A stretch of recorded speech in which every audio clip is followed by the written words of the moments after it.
This is Dr. K from the Center for Functional Health, and welcome to the Circuit 5 of the Global Exercise Movement demonstration of the movement patterns.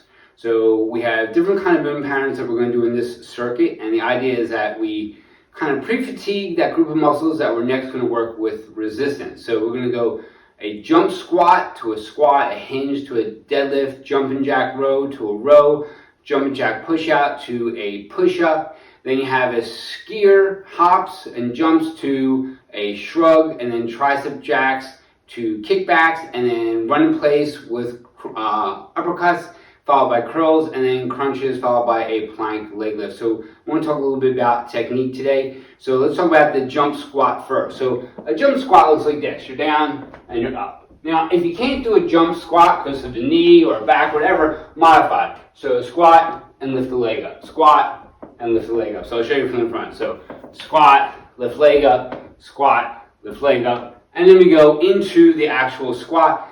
You can use the 2x4 like I have here underneath your heels, or if you have dumbbells, so it looks like this.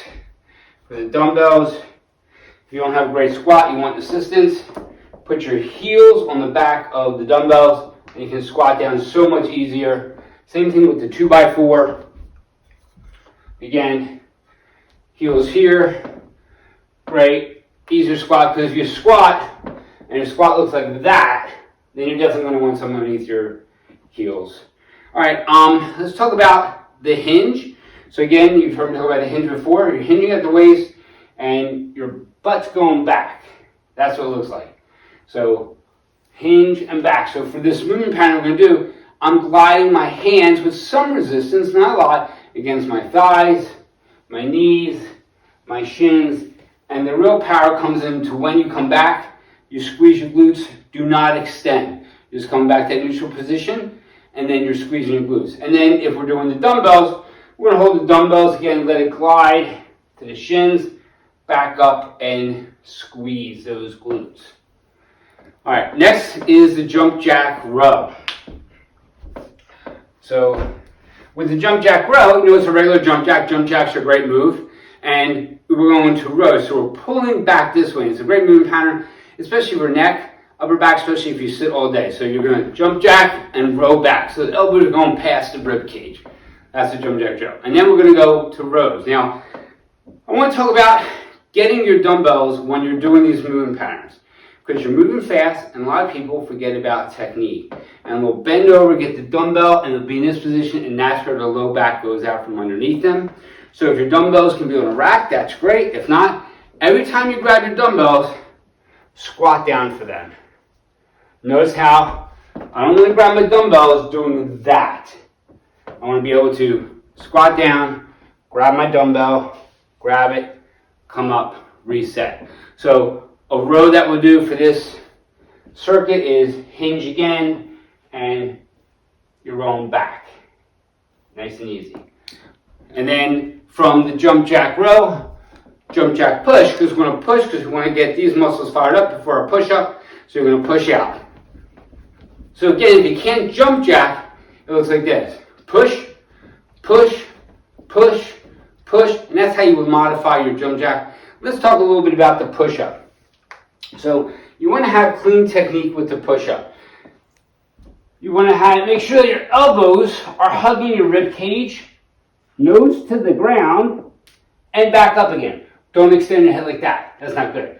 Now, you can accentuate the push-up, make it stronger, make it work for you more by squeezing your glutes and your front thighs while you're doing a push-up. Okay, but a lot of people can't do push-up, so you have to do a modified push-up. So modify on your knees or on all fours, down and up. You can rock on your knees, down and up. You can put your heels together like this, squeeze your glutes, and go up. If you can't even do that, you use the wall for a push-up, so it'll be a wall push-up, or you use a chair and it'll be a chair push-up. All right, next one is the skier jump. So skier jumps look like this. Nice and simple. And we go from the skier jump into the shoulder shrugs. Again, careful getting dumbbells. So shoulder shrugs, you're not just doing this. You're going to stand tall. Action comes in, squeeze the glutes. You can pull your stomach muscles back to your spine. So you contract that, So squeeze, shrug, shrug. Notice how I hold up there for a moment or two? Nice and easy. You can shrug and retract as well. So bring those scapulas back, the wing bones. That's what we're doing, shrug. All right, from that we go to tricep jacks. So again, push them back, get in the back of the arms, and from tricep jacks into tricep kickbacks. So again, careful getting dumbbells. Hinge at the waist. Push back.